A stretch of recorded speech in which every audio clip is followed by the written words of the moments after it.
മരണത്തിൻ്റെ സമയത്തുള്ള വസിയത്തുകളെ ആളുകൾ പൊതുവെ വളരെ ഗൗരവമായിട്ടാണ് കാണാറുള്ളത്. ഒരാൾ മരിക്കാൻ സമയത്ത് ഇന്ന കാര്യങ്ങൾ വസിയത്ത് ചെയ്തു എന്ന് പറയുമ്പം അയാൾ പറഞ്ഞ മറ്റുള്ളതിനേക്കാൾ മറ്റു വാക്കുകളെക്കാൾ കുറച്ചുകൂടി ഗൗരവമായിട്ടാണ് ഇതിനെ നമ്മൾ പരിഗണിക്കുക.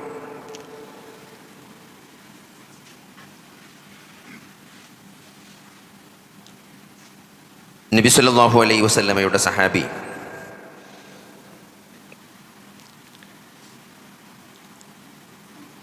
അവർ നബി സല്ലല്ലാഹു അലൈഹി വസല്ലമ മരിക്കുന്ന സമയത്ത് എന്തെങ്കിലും ഒരു വസിയത്ത് നബി ചെയ്തു എന്നറിയാൻ ആർക്കെങ്കിലും ആഗ്രഹമുണ്ടെങ്കിൽ സൂറത്തു അൻആമിലെ 151, 152, 153 ആയത്തുകൾ അത് ഓതാനാണ്, അത് മനസ്സിലാക്കാനാണ് അദ്ദേഹം പറഞ്ഞത്.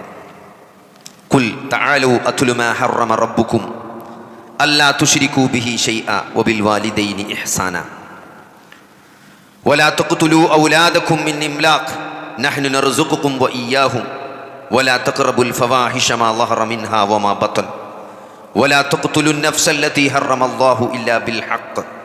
അങ്ങനെ ഒട്ടേറെ കൽപ്പനകൾ ഈ 2 ആയത്തുകളിൽ 3 ആയത്തുകളിലായിട്ട് ദാലികും വസ്വാകും ബിഹി ലഅല്ലകും തഅഖിലൂൻ. അതുകൊണ്ട് നിങ്ങൾ ചിന്തിച്ച് മനസ്സിലാക്കാൻ വേണ്ടി അള്ളാഹു നിങ്ങൾക്ക് നൽകുന്ന വസിയത്താണിത് എന്ന് പറഞ്ഞിട്ടാണ് ഈ 3 ആയത്തും അള്ളാഹു അവസാനിപ്പിക്കുന്നത്. ദാലികും വസ്വാകും ബിഹി.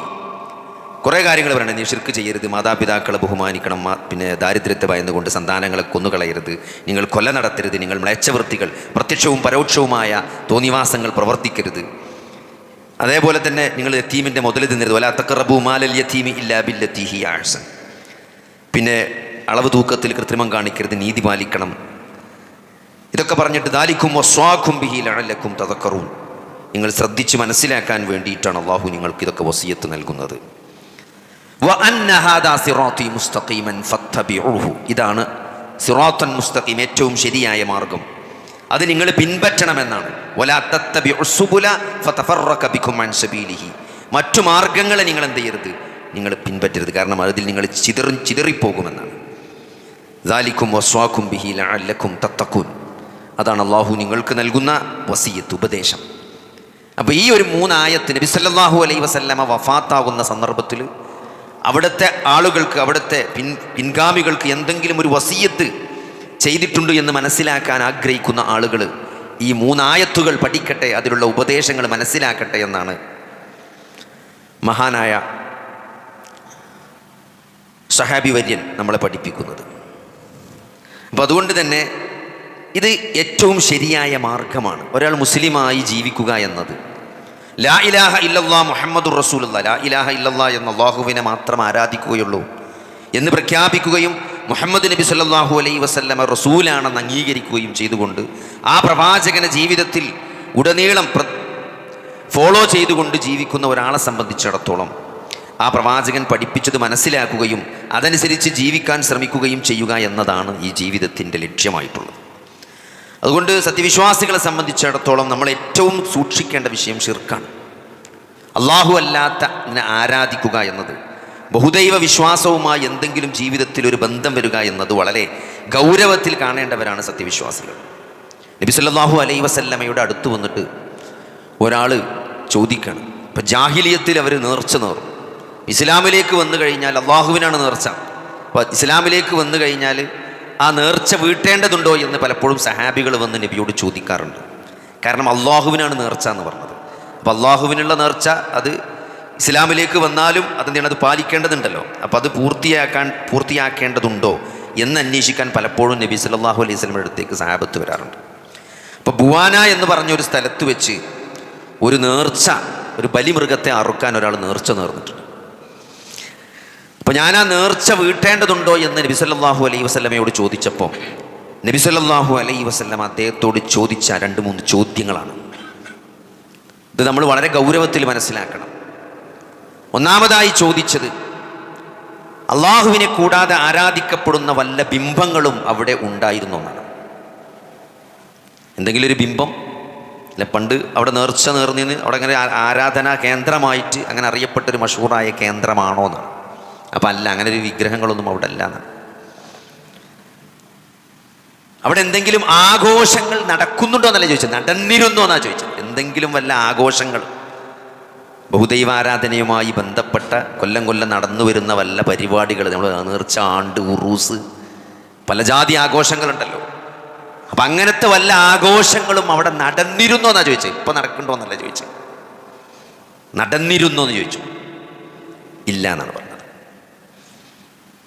അപ്പോൾ അങ്ങനെ ഒരു വിഗ്രഹം അവിടെ ഉണ്ടായിരുന്നില്ല. ഒരാഘോഷങ്ങൾ മുമ്പ് അവിടെ നടന്നിരുന്നോ, നടന്നിട്ടില്ല. അങ്ങനെയാണെങ്കിൽ അത് പൂർത്തിയാക്കാൻ വേണ്ടിയിട്ടാണ് പറഞ്ഞത്. അപ്പോൾ ശിർക്ക് ജീവിതത്തിൽ സംഭവിക്കാതെ, ശിർക്കിനോട് ഒരു തരത്തിലും എന്തെങ്കിലും ഒരു കൺഫ്യൂഷൻ ആലോചിക്കുക. അവിടെ അള്ളാഹുവിന് വേണ്ടി നൽകപ്പെടുന്ന ഒരു ബലി അവിടെ വെച്ച് നൽകപ്പെടുമ്പോൾ എന്തെങ്കിലും ഒരു കൺഫ്യൂഷൻ, അവിടെ വല്ല ഉത്സവം നടന്നിരുന്ന സ്ഥലം, അല്ലെങ്കിൽ എന്തെങ്കിലും ഒരു പണ്ട് വലിയ ബഹുദൈവ ആരാധനാ കേന്ദ്രമായിരുന്ന വല്ല വിഗ്രഹങ്ങളുള്ളൊരു സ്ഥലമായിരുന്നെങ്കിൽ അത് പിന്നീട് എന്ത് ചെയ്യും, വലിയ കൺഫ്യൂഷൻ ഉണ്ടാക്കും. ബലി അള്ളാഹുവിനാണെങ്കിലും അത് വലിയ പ്രയാസം ഉണ്ടാക്കും, ജനങ്ങൾക്ക് തെറ്റിദ്ധാരണ സൃഷ്ടിക്കും. അപ്പം അത് സൃഷ്ടിക്കാതിരിക്കാൻ എത്ര സൂക്ഷ്മമായിട്ടാണ് നബി സല്ലല്ലാഹു അലൈഹി വസല്ലം ആ വിഷയം കൈകാര്യം ചെയ്തത്, അല്ലേ? താങ്കളും അള്ളാഹുവും ഉദ്ദേശിച്ചാൽ എന്ന് പറഞ്ഞ സഹാബിയോട് അത് തിരുത്താനാണ് പറഞ്ഞത്. അജഅൽത ലില്ലാഹി നിദ്ദൻ, നീ അള്ളാഹുവിന് സമന്മാരുണ്ടാക്കണോ? ഇത് അള്ളാഹുവും റസൂലും വിചാരിച്ചാൽ എന്ന് പറയല്ലോ. നമ്മൾ മൊലാളിമാരോടൊക്കെ ചില ആൾക്കാർ പറയും, നിങ്ങളും പടച്ചോനും വിചാരിച്ചാൽ നടക്കുമെന്ന് പറയും, അല്ലേ? നിങ്ങളും പടച്ചോനും വിചാരിച്ചാൽ, സുഖിപ്പിച്ച് പറയണാണ്, നിങ്ങളും പടച്ചോനും വിചാരിച്ചാൽ നടക്കുന്നു. നബിനോട് വന്നിട്ട് പറയാണ്, നിങ്ങളും പടച്ചോനും വിചാരിച്ചാൽ നടക്കുന്നു. നബി തിരുത്തി, അള്ളാഹുവിലേക്ക് എന്നെ ചേർത്ത് പറയരുത് എന്നാണ്. സയ്യിദ് എന്ന് വിളിച്ചു നബിൻ്റെ വന്നിട്ട് സഹാബി. നമ്മൾ സയ്യിദുനാ മുഹമ്മദ് എന്നൊക്കെ പറയണാണ്. നബിൻ്റെ അടുത്ത് അൻത സയ്യിദുൻ, താങ്കൾ ഞങ്ങളുടെ യജമാനനാണ് എന്ന് പറഞ്ഞു. നബി തിരുത്തി, എന്നെ സയ്യിദ് എന്ന് വിളിക്കരുത്, സയ്യിദ് പടച്ചോനാണ്. നമ്മുടെ എല്ലാവരുടെയും യജമാനാരാണ്? അള്ളാഹുവാണ്. നിങ്ങൾ എന്നെ സയ്യിദ് എന്ന് വിളിക്കരുത്. അപ്പം അത്രയും നബി സല്ലല്ലാഹു അലൈഹി വസല്ലമ സൂക്ഷ്മത പുലർത്തിയ വിഷയമാണ്. ശിർക്ക് കടന്നു വരുന്ന വഴികൾ കംപ്ലീറ്റ് ഇസ്ലാം ബ്ലോക്ക് ചെയ്തിട്ടുണ്ട്. ശിർക്ക് ജീവിതത്തിൽ സംഭവിക്കാതിരിക്കുക എന്നുള്ളതാണ് ഒരു വിശ്വാസി ജീവിതത്തിലുടനീളം ജാഗ്രത പുലർത്തേണ്ടത്. ഞാൻ അതോടെ ഈ സമയത്ത് പറയണം എന്തുകൊണ്ട് വെച്ചാൽ, നമ്മുടെ നാട്ടിൽ കുറേ ബഹുദൈവ വിശ്വാസവുമായി ബന്ധപ്പെട്ട ആചാരങ്ങളും അനുഷ്ഠാനങ്ങളും ഉള്ളൊരു നാടാണ്, ബഹുദൈവതയുടെ നാടാണ്. ഇഷ്ടംപോലെ ആളുകളുണ്ട്. അപ്പം അതുകൊണ്ട് തന്നെ അതുമായി ബന്ധപ്പെട്ട ആഘോഷങ്ങളിൽ നമ്മൾ പങ്കെടുക്കുക എന്നതിൽ എന്താണ് ഒരു വിശ്വാസി സ്വീകരിക്കേണ്ട നിലപാട് ചോദിച്ചാൽ, അതിപ്പോൾ പറഞ്ഞാൽ, വോയിസ് ഇട്ടാൽ, പ്രസംഗിച്ചാലൊക്കെ ഇപ്പോൾ എന്താണ് കേസെടുക്കുന്ന, അറസ്റ്റ് ചെയ്യുന്ന സാഹചര്യമൊക്കെയാണ് ഇപ്പോൾ ഉള്ളത്. പക്ഷേ ഒരു വിശ്വാസിയെ സംബന്ധിച്ചിടത്തോളം ഇവിടെ എന്ത് സംഭവിച്ചാലും ആരൊക്കെ ഓലിപ്പോൾ എന്താ വിചാരിക്കുന്നത്, ഓലൊന്നും വിചാരിക്കൂല. അള്ളാഹുവും റസൂലും എന്ത് പഠിപ്പിച്ചോ അതനുസരിച്ച് ജീവിക്കാനാണ് ഒരു വിശ്വാസി ശ്രദ്ധിക്കേണ്ടത്. അതാണ് ഒരു വിശ്വാസിക്കുള്ള പരീക്ഷണം എന്ന് പറഞ്ഞത്. ഇഹലോക ജീവിതത്തിലെ പരീക്ഷണം എന്ന് പറഞ്ഞാൽ ഏതൊരു സാഹചര്യത്തിലും അള്ളാഹുവിനോടും റസൂലിനോടും കൂറുള്ളവനായി അള്ളാഹുവും റസൂലും എന്ത് പഠിപ്പിച്ചോ അതനുസരിച്ച് നിലപാടെടുക്കാനും ജീവിക്കാനും നമ്മൾ ശ്രമിക്കുക എന്നുള്ളതാണ് ഈ ജീവിതത്തിൻ്റെ ലക്ഷ്യം. ഈ ജീവിതത്തിലെ പരീക്ഷണം അതാണ്, ഈ ജീവിതത്തിൻ്റെ നിലപാടതാണ്. നമ്മൾ ഈ അല്ലാഹു അക്ബർ എന്നിങ്ങനെ ഇടക്കിടക്ക് പറഞ്ഞുകൊണ്ടിരിക്കുന്നത്, ലാ ഇലാഹ ഇല്ലല്ലാഹ് മുഹമ്മദുർ റസൂലുള്ളാഹ് എന്ന് പ്രഖ്യാപിക്കുന്നത്, അല്ലേ? വാങ്കുളിക്കും എന്താണ്? അഷ്ഹദു അല്ലാ ഇലാഹ ഇല്ലല്ലാഹ് എന്നാണ്, വ അഷ്ഹദു അന്ന മുഹമ്മദർ റസൂലുള്ളാഹ് എന്നാണ്. ഇവിടെ എല്ലാവരും കേൾക്കുന്നുണ്ട്. എന്തിനാ അഷ്ഹദു അല്ലാ ഇലാഹ ഇല്ലല്ലാഹ്, അള്ളാഹു മാത്രമാണ് ആരാധനക്കർഹൻ, മുഹമ്മദ് അവൻ്റെ റസൂലാണ് എന്ന് നമ്മൾ സാക്ഷ്യം വഹിക്കുന്നു എന്ന് എന്താണ് മുഅദ്ദിനെ വിളിച്ചു പറയുമ്പം അതിനെ നമ്മൾ സാക്ഷ്യപ്പെടുത്തിക്കൊണ്ട്, അതിനെ സത്യപ്പെടുത്തിക്കൊണ്ട് നമ്മളത് ഏറ്റുചൊല്ലുന്നത് എന്തിനാണ്? അത് ജീവിതത്തിൻ്റെ ഒരു നിലപാടാണ്. അതിങ്ങനെ വെറുതെ നമ്മൾ എന്തെങ്കിലും റിച്വൽസ് ചെല്ലണമാതിരി വെറുതെ ചെല്ലിവിടാനുള്ളതല്ല. അത് മനസ്സിലാക്കി നമ്മുടെ ജീവിതത്തിൻ്റെ നിലപാടാണ്. അതുകൊണ്ട് ബഹുദൈവ ആരാധനയുമായി ഒരു സത്യവിശ്വാസിക്ക് യാതൊരു ബന്ധവും ഉണ്ടാകാൻ പാടില്ല. ഇത് ഒഴിഞ്ഞു നിൽക്കേണ്ടവനാണ്. ലാ ഇലാഹ ഇല്ലല്ലാഹ് എന്നാണ്. അള്ളാഹു ആരാധനക്കർഹൻ എന്നതല്ല, അള്ളാഹു മാത്രമാണ് ആരാധനക്കർഹൻ. അള്ളാഹു അല്ലാതെ മറ്റൊന്നും ആരാധനക്കർഹനല്ല. ലാ ഇലാഹ, ഒരു ഇലാഹും തന്നെ ഇല്ല, ഒരു തലത്തിലുള്ള ആരാധ്യനുമില്ല. ആരാധനക്കർഹനായിട്ട് ആരാധനയുടെ ഒരംശം പോലും നൽകാൻ പറ്റിയ ഒരാളും തന്നെ ഇല്ല എന്നാണ് ലാ ഇലാഹ ഇല്ലല്ലാഹ്, അള്ളാഹു അല്ലാതെ. അതുകൊണ്ട് അള്ളാഹു പ്രാർത്ഥന കേൾക്കുമെന്ന് പറയുമ്പം മമ്പുറത്തെ തങ്ങൾ പ്രാർത്ഥന കേൾക്കൂല എന്നാണ്. അതങ്ങനെ തന്നെ പറയണം. അതിനെന്തിനു മടി, അല്ലേ? മമ്പുറം തങ്ങൾ പ്രാർത്ഥന കേൾക്കൂല, അല്ലെങ്കിൽ മരിച്ചു മൺമറഞ്ഞു പോയ ഈ ഒരു മഹാനും അല്ലേ, ഒരു ജിന്നാകട്ടെ, മലക്കാകട്ടെ, ഇൻസാകട്ടെ, ജീവിച്ചവരാകട്ടെ, മരിച്ചവരാകട്ടെ, അവരാരും പ്രാർത്ഥന കേൾക്കൂല, അള്ളാഹ് മാത്രമേ കേൾക്കുള്ളൂ.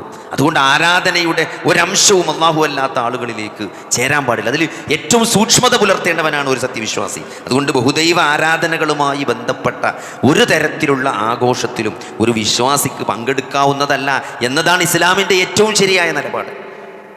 ഏറ്റവും ശരിയായ നിലപാട് അതാണ്. കാരണം എന്താ വെച്ചാൽ ബഹുദൈവ ആരാധനയുമായി ഒരു മുസ്ലിമിന് യാതൊരു തരത്തിലുള്ള ബന്ധവുമില്ല. അതാണ് ലാ ഇലാഹ.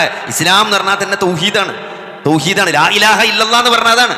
അള്ളാഹു പ്രാർത്ഥന കേൾക്കുന്നല്ല, അള്ളാഹു ആരാധനക്കർഹനാണ് എന്നല്ല, അള്ളാഹു മാത്രമാണ് ആരാധനക്കർഹൻ. അള്ളാഹു അല്ലാതെ മറ്റൊന്നും ഇലാഹ അല്ല എന്നുള്ളതാണ്. അപ്പം അതുകൊണ്ട് സഹോദരങ്ങളെ, ഈ തരത്തിലുള്ള ബഹുദൈവ ആരാധനകളുമായുള്ള ഐതിഹ്യങ്ങളുമായിട്ടൊരു വിശ്വാസിക്ക് ഒരു തരത്തിലും എന്ത് ചെയ്യാൻ പറ്റൂല, അംഗീകരിക്കാൻ പറ്റൂല. അപ്പം അതുകൊണ്ട് അതിലൊന്നും യാതൊരു വർഗീയതയില്ല. നമ്മൾ മുസ്ലിമാണ്, നമ്മൾ ലാ ഇലാഹ ഇല്ലല്ലാഹ് പ്രഖ്യാപിക്കുന്നു, നമ്മൾ 5 നേരം ബാങ്ക് മൈക്കെട്ടി വിളിച്ചു പറയണത് എന്തിനാണ്? അത് നമ്മളുടെ നിലപാടാണ്. ഇവിടെ എല്ലാവർക്കും അറിയാം അള്ളാഹു അല്ലാത്തതിനെ ആരാധിക്കുന്നവരല്ല മുസ്ലിങ്ങൾ എന്നുള്ളത്. അപ്പം അതുകൊണ്ട് അതിലൊന്നും ആരും ഒന്നും വിചാരിക്കുന്നില്ല. നമ്മളായിട്ട് ഇങ്ങനെ പറഞ്ഞ് നമുക്കെന്തോ ഒരു ഇൻഫീരിയോറിറ്റി കോംപ്ലക്സ് കയറിയിട്ട് പറയണതാണ്. അല്ല, ആരും നമ്മളെപ്പറ്റി ഒരു വർഗീയതയും അങ്ങനെ വിചാരിക്കില്ല. നമ്മളിപ്പോൾ അത്തരത്തിലുള്ള ആഘോഷങ്ങൾ എന്താ ഇപ്പോൾ ആഘോഷം? ആഭാസങ്ങളാണ്, ആഘോഷമല്ല. ഈ നടക്കുന്നതൊക്കെ എന്താണ്? ആഭാസങ്ങളാണ്. സ്ത്രീ പുരുഷന്മാർ കൂടിക്കലർന്ന് പാട്ടും കൂത്തും ഇവിടെ നടക്കുന്ന സകലവിധ ആഘോഷങ്ങളും ആഭാസങ്ങളും തോന്നിവാസങ്ങളുമാണ്. അതിലെന്താ സംശയമുള്ളത്? അതിലൊരു നിലക്ക് അത് പിന്നെ ശിർക്കായിട്ടല്ല, അത് ശിർക്കല്ലാത്തതാണെങ്കിലും അതിലൊരു വിശ്വാസിക്ക് പങ്കെടുക്കാൻ പാടില്ല. അതിൽ നിന്ന് അകന്ന് നിൽക്കേണ്ടവനാണ്, അത് സഹോദരങ്ങളെ, അത് പറയാൻ പറ്റുന്നിടത്ത് നമ്മൾ പറയണം, തടയാൻ പറ്റുന്നിടത്ത് തടയണം. നമ്മളെ വീട്ടിൽ അത് നമുക്ക് അധികാരമുള്ള സ്ഥലമാണ്, അവിടെ പറ്റൂല അല്ലേ? എൻ്റെ ഓഫീസ്, ഞാനാണ് എൻ്റെ അധികാരി എന്നുണ്ടെങ്കിൽ, ഞാൻ എൻ്റെ അണ്ടറിൽ എൻ്റെ സ്വകാര്യ സ്ഥാപനം എൻ്റെ അധികാരത്തിൽ പെട്ടതാണെങ്കിൽ അത് പ്രഖ്യാപിക്കണ്, അത് തടയാൻ പറ്റുമെങ്കിൽ അത് തടയണം. അത് കൈകൊണ്ട് തടയില്ല, അതിന് വിശ്വാസം, അതാണ് ഈമാൻ. അത് പറ്റൂലെങ്കിൽ നാവ് കൊണ്ട്, അതുകൊണ്ട് പറ്റൂലെങ്കിലോ അതിൽ നിന്ന് മാറി നിൽക്കണം. അതിനും പറ്റൂലെങ്കിൽ അത് മനസ്സിലെങ്കിലും ഒരു വെറുപ്പ് വേണം. ഇതെന്താ പറയുക? ഇതെല്ലാം നോർമലൈസ് ചെയ്യപ്പെടുകയാണ്. ഇതൊക്കെ നോർമലായിട്ട് ഇതൊക്കെ മുസ്ലിമിനാകാമെന്നും ഇതൊക്കെ ദീനിൻ്റെ ഭാഗമാണ് എന്ന് തോന്നി തുടങ്ങുന്ന രൂപത്തിലേക്ക് നോർമലൈസ് ചെയ്യപ്പെട്ടുകൊണ്ടിരിക്കുന്നതിൻ്റെ കാരണം എന്താ പറയുക? ഉത്തരവാദിത്തപ്പെട്ട ആളുകൾ അത് സംസാരിക്കാത്തത് കൊണ്ടും തടയേണ്ട ആളുകൾ അത് തടയാത്തത് കൊണ്ടാണ്. നിങ്ങൾ എന്തുകൊണ്ട് കുൻതും ഖൈറ ഉമ്മ, നിങ്ങളാണ് ഏറ്റവും നല്ല സമുദായം, ഉഖ്രിജത് ലിന്നാസ്, ജനങ്ങൾക്ക് വേണ്ടി പുറപ്പെടുവിക്കപ്പെട്ട. കാരണം എന്താ? നിങ്ങൾ തഅ്മുറൂന ബിൽ മഅറൂഫ്, നിങ്ങൾ നന്മ കൽപ്പിക്കുന്നവരാണ്, സദാചാരം കൽപ്പിക്കുന്നവരാണ്. ഏറ്റവും നല്ല നന്മ എന്താണ്? ഏറ്റവും നല്ല നന്മ തൗഹീദാണ്, ലാ ഇലാഹ ഇല്ലല്ലാഹയാണ്.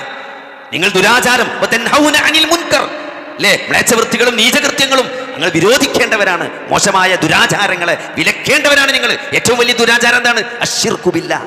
നിങ്ങളെ സൃഷ്ടിച്ചതും നിങ്ങളെ സംരക്ഷിക്കുന്നതും നിങ്ങളെ പരിപാലിക്കുന്നതും അള്ളാഹു ആയിരിക്കെ അള്ളാഹു അല്ലാത്തതിന് പങ്കു ചേർക്കുക എന്നതാണ് ഏറ്റവും വലിയ പാപം, ഏറ്റവും വലിയ മോശത്തരം. ഇന്ന ശിർക ലദുൽമുൻ അളീം, ഏറ്റവും വലിയ പാപം അത് ശിർക്കാണെന്നാണ്. ശിർക്ക് ചെയ്തവൻ ഒരിക്കലും സ്വർഗത്തിൽ പ്രവേശിക്കൂല, അവൻ കാലാകാലം നരകത്തിലായിരിക്കും. ബാക്കി എന്ത് തോന്നിയാസങ്ങൾ ചെയ്താലും അത് അള്ളാഹുവിൻ്റെ ഔദാര്യത്തിൽ അത് ആത്മാർത്ഥമായി തൗബ ചെയ്താൽ പടച്ചവൻ പുറത്തു തരും, അല്ലേ? അതുകൊണ്ട് സഹോദരങ്ങളെ, അത് വളരെ ഗൗരവമായിട്ട് നമ്മൾ ഇത് കാണേണ്ടതുണ്ട്. ഇതെന്തെങ്കിലും വർഗീയത ഉണ്ടാക്കാൻ വേണ്ടി പറയണല്ല. ഇത് നമ്മൾ മനസ്സിലാക്കുന്ന ആദർശം നമ്മൾ കൃത്യമായിട്ട് മനസ്സിലാക്കാനും അത് ഫോളോ ചെയ്യാനും അതനുസരിച്ച് ജീവിക്കുക എന്നതാണ് ഒരു വിശ്വാസിയുടെ ജീവിതത്തിൻ്റെ ലക്ഷ്യം. അതുകൊണ്ട് അത് നമ്മൾ ഒരിക്കലും വിസ്മരിച്ചുകൂടാ. റസൂലുള്ളാഹി സ്വല്ലല്ലാഹു അലൈഹി വസല്ലമയെ നമ്മൾ സ്നേഹിക്കുക എന്നത് അത് ജീവിതത്തിൽ ആ റസൂലിനെ ഫോളോ ചെയ്യുന്നതിലൂടെയാണ്. ആ പ്രവാചകൻ പഠിപ്പിച്ച കാര്യങ്ങൾ ജീവിതത്തിൽ പ്രാക്ടിക്കലാക്കി അത് ഫോളോ ചെയ്ത് അനുസരിച്ച് പ്രായോഗികമായി ചെയ്ത് ജീവിക്കുന്നതിലൂടെയാണ്. ഇൻ കുൻതും തുഹിബ്ബൂനല്ലാഹ ഫത്തബിഊനി യുഹ്ബിബുക്കുമുല്ലാഹ്. നിങ്ങൾ എന്ത് ചെയ്യണം? നിങ്ങൾ അള്ളാഹുവിനെ നിങ്ങൾ സ്നേഹിക്കുന്നുണ്ടെങ്കിൽ ആ പ്രവാചകനെ എന്നെ നിങ്ങൾ പിൻപറ്റണമെന്നാണ്. അതുകൊണ്ട് നബി സല്ലല്ലാഹു അലൈഹി വസല്ലമയെ സ്നേഹിക്കുന്ന ഒരാൾക്ക് ഒരിക്കലും ശിർക്കിനോട് ബന്ധമുള്ള ആചാരങ്ങളും അനുഷ്ഠാനങ്ങളുമായിട്ട് ബന്ധപ്പെടാൻ ഒരു വിശ്വാസിക്ക് സാധിക്കൂല എന്ന് നമ്മൾ കൃത്യമായിട്ട് മനസ്സിലാക്കുക. അള്ളാഹു ദീന് പഠിക്കാനും മനസ്സിലാക്കാനും അതനുസരിച്ച് ജീവിക്കാനുള്ള തൗഫീക്ക് നൽകുമാറാകട്ടെ. നബി സല്ലല്ലാഹു അലൈഹി വസല്ലമയുടെ ജന്മദിനവുമായി ബന്ധപ്പെട്ട് നബിയുടെ ജന്മദിനം ആഘോഷിക്കുന്ന മൗലിദുൻ നബി ആഘോഷിച്ചു കൊണ്ടിരിക്കുന്ന ഒരു മാസമാണ് ഈ റബീഉൽ അവ്വൽ. നമുക്കെല്ലാവർക്കും അറിയാം. റസൂലുള്ളാഹി സ്വല്ലല്ലാഹു അലൈഹി വസല്ലമ നന്മ തിന്മ അള്ളാഹുവിൻ്റെ വഹയിൻ്റെ അടിസ്ഥാനത്തിൽ നമുക്ക് കാണിച്ചു തന്നു. പ്രായോഗികമായി 23 വർഷം നമുക്കിടയിൽ ജീവിച്ച് കൃത്യമായിട്ട് ഈ ദീന് നമുക്ക് പഠിപ്പിച്ച് അൽ യൗമ അക്മൽതു ലക്കും എന്ന ആയത്തോടു കൂടി ആ ദീനെ നമുക്ക് പൂർത്തിയാക്കി തന്ന്, അതുകൊണ്ട് ആ പ്രവാചകനെ അനുസരിക്കാൻ വേണ്ടിയാണ്, ആ പ്രവാചകനെ അനുസരിച്ച് ജീവിക്കാൻ വേണ്ടിയാണ് ലോകാവസാനം വരെയുള്ള മനുഷ്യർക്ക് കാരുണ്യമായി കൊണ്ട് ആ പ്രവാചകനെ അള്ളാഹു നിയോഗിച്ചത്. അള്ളാഹുവിനെ അനുസരിക്കണമെന്ന് എവിടെയൊക്കെ വിശുദ്ധ ഖുർആനിൽ അള്ളാഹു പറഞ്ഞിട്ടുണ്ടോ അവിടെയൊക്കെ ആ പ്രവാചകനെ കൂടി അനുസരിക്കണമെന്ന് കൂട്ടി പറഞ്ഞിട്ടുണ്ട്. സൂറത്ത് അംഫാൽ മാത്രം എടുത്ത് നോക്കിയാൽ 3 വട്ടമാണ് അള്ളാഹുവിനെയും റസൂലിനെയും അനുസരിക്കണം എന്ന് പറഞ്ഞിട്ടുള്ളത്.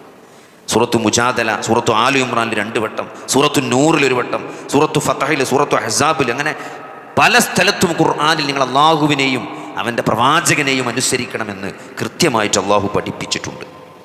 അല്ലേ? ആ പ്രവാചകൻ എങ്ങനെ? ആ പ്രവാചകൻ ആ പ്രവാചകൻ വഹി അനുസരിച്ചാണ് സംസാരിച്ചത്. ആ പ്രവാചകൻ വഹി അനുസരിച്ചാണ് കാര്യങ്ങൾ നമ്മളെ പഠിപ്പിച്ചത്, സഹാബത്തിനെ പഠിപ്പിച്ചത്, ജീവിച്ച് കാണിച്ചു തന്നത്. അല്ലേ? ആ പ്രവാചകനെ ഏറ്റവും നല്ല സ്വഭാവത്തിൻ്റെ ഉടമയായിട്ടാണ് അല്ലാഹു സുബ്ഹാനഹു വ തആല നമുക്ക് മുമ്പിൽ അവതരിപ്പിച്ചു തന്നിട്ടുള്ളത്.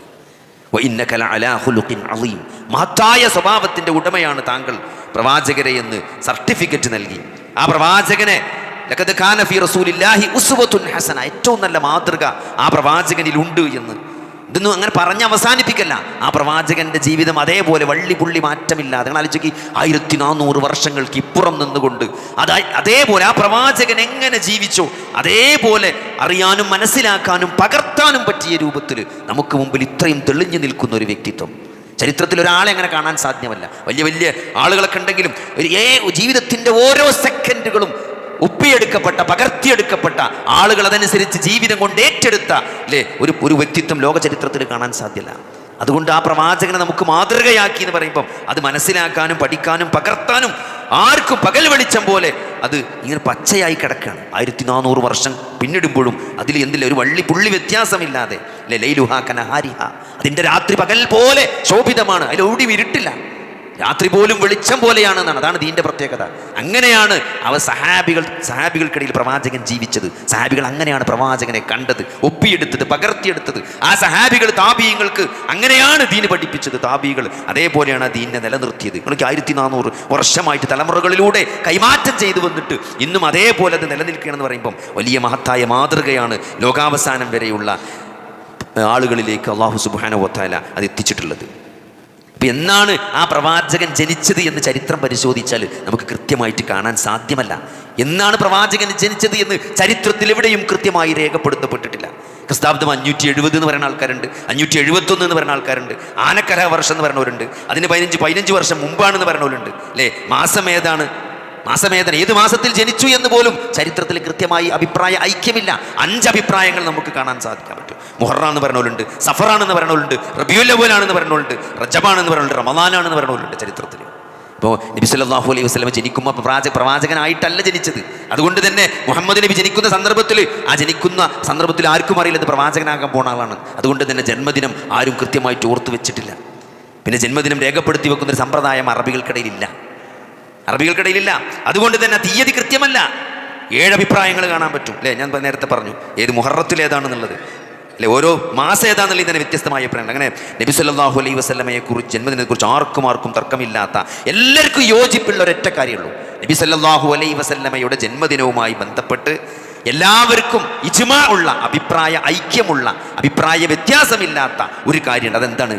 അത് നബി സല്ലല്ലാഹു അലൈഹി വസല്ലമ ജനിച്ചത് തിങ്കളാഴ്ചയാണെന്നുള്ളത്. അതുകൊണ്ടാണ് സഹോദരങ്ങളെ അൻ അബീ ഖതാദ അൽ അൻസാരി അന്ന റസൂലുള്ളാഹി സ്വല്ലല്ലാഹു അലൈഹി വസല്ലം സുഇല അൻ സൗമി ഇസ്നൈൻ ഫഖാല ഫീഹി വുലിതു വഫീഹി ഉൻസില അലയ്യ. എന്താണ്? നബി സല്ലല്ലാഹു അലൈഹി വസല്ലമ നോമ്പെടുക്കുന്നതിനെ പറ്റി ചോദിച്ചു. ആഴ്ച 2 ദിവസം നോമ്പെടുക്കൂലേ, അതിനെപ്പറ്റി ചോദിച്ചപ്പോൾ നബി പറഞ്ഞതാണ് തിങ്കളാഴ്ചയാണ് ഞാൻ ജനിച്ചത്. എല്ലാ തിങ്കളാഴ്ച നബി നോമ്പെടുത്തിരുന്നു.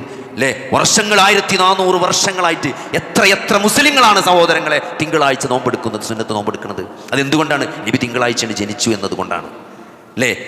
അപ്പം അതുകൊണ്ട് ആ ഒരു കാര്യത്തിൽ മാത്രമേ ഇസ്ലാമിൽ അഭിപ്രായ ഐക്യമുള്ളൂ, തിങ്കളാഴ്ച നബി ജനിച്ചു എന്നതിൽ. അതല്ലാതെ ഏത് കൊല്ലം ഏത് വർഷം എന്നുള്ളതിൽ യാതൊരു അഭിപ്രായ ഐക്യവുമില്ല. അപ്പോൾ ആ ഐക്യമുള്ള വിഷയം ഇമാം മുസ്ലിം ഉദ്ധരിക്കുന്ന ഹദീസിൽ നബി സല്ലല്ലാഹു അലൈഹി വസല്ലമ തിങ്കളാഴ്ച നോമ്പെടുത്തിരുന്നു. നബി തിങ്കളാഴ്ചയാണ് ജനിച്ചത് എന്നതുകൊണ്ടാണ് നബി തിങ്കളാഴ്ച നോമ്പെടുത്തത് എന്നതിന് അത് നമ്മളെല്ലാവരും ഫോളോ ചെയ്യുന്നുണ്ട്. എല്ലാവരും തിങ്കളാഴ്ച നോമ്പെടുക്കില്ല. എത്ര മുസ്ലിങ്ങൾ നോമ്പെടുക്കുന്നുണ്ട്. അപ്പോൾ നബി സല്ലല്ലാഹു അലൈഹി വസല്ലമയുടെ മരണമാണ് റബീഉൽ അവ്വൽ 12 തിങ്കളാഴ്ച സംഭവിച്ചു എന്നത് ചരിത്രത്തിൽ അഭിപ്രായ വ്യത്യാസമില്ലാത്ത കാര്യമാണ്. റബീഉൽ അവ്വൽ 12 നബി സല്ലല്ലാഹു അലൈഹി വസല്ലമ മരിച്ചത്. അന്ന് സഹാബത്ത് പൊട്ടിക്കരഞ്ഞു. അല്ലേ? അന്ന് പല സഹാബികളും ഭക്ഷണം കഴിച്ചിട്ടില്ല. പല സഹാബികളും അന്ന് ഭക്ഷണം കഴിച്ചിട്ടില്ല, അന്ന് പട്ടിണിയായിരുന്നു. അപ്പോൾ ലോക ചരിത്രം ഇസ്ലാമിക ചരിത്രം പരിശോധിച്ചാൽ സഹാബത്ത് പട്ടിണി കിടന്നൊരു ദിവസം, ഭക്ഷണം കഴിക്കാത്ത ഏറ്റവും സങ്കടകരമായ ചരിത്രത്തിലെ ഒരു നിമിഷം എന്നത് റബീഉൽ അവ്വൽ 12 തിങ്കളാഴ്ചയാണ്. അന്നാണ് നബി സല്ലല്ലാഹു അലൈഹി വസല്ലമ വഫാത്തായത്. ഇന്നിവിടെ നേരെ തിരിച്ചാണ് സഹോദരങ്ങളെ. ഇന്ന് റബീഉൽ അവ്വൽ 12 ആൾക്കാർ തിന്നും മതിമറക്കാണ്. പക്ഷേ അന്ന് സഹാബത്ത് ഏറ്റവും കടുത്ത സങ്കടത്തിലൂടെയും ദുഃഖത്തിലൂടെയും കടന്നുപോയ ചരിത്രത്തിലെ നിമിഷമാണ് റബീഉൽ അവ്വൽ 12 തിങ്കളാഴ്ച എന്നത്. അത് അഭിപ്രായ വ്യത്യാസമില്ലാത്ത വിഷയമാണ്. അപ്പോൾ അതുകൊണ്ട് നമ്മൾ കൃത്യമായി നബി സല്ലല്ലാഹു അലൈഹി വസല്ലമയെ സ്നേഹിക്കുക എന്ന് പറഞ്ഞാൽ നബി സല്ലല്ലാഹു അലൈഹി വസല്ലമ എന്താണ് പഠിപ്പിച്ചത് അല്ലേ?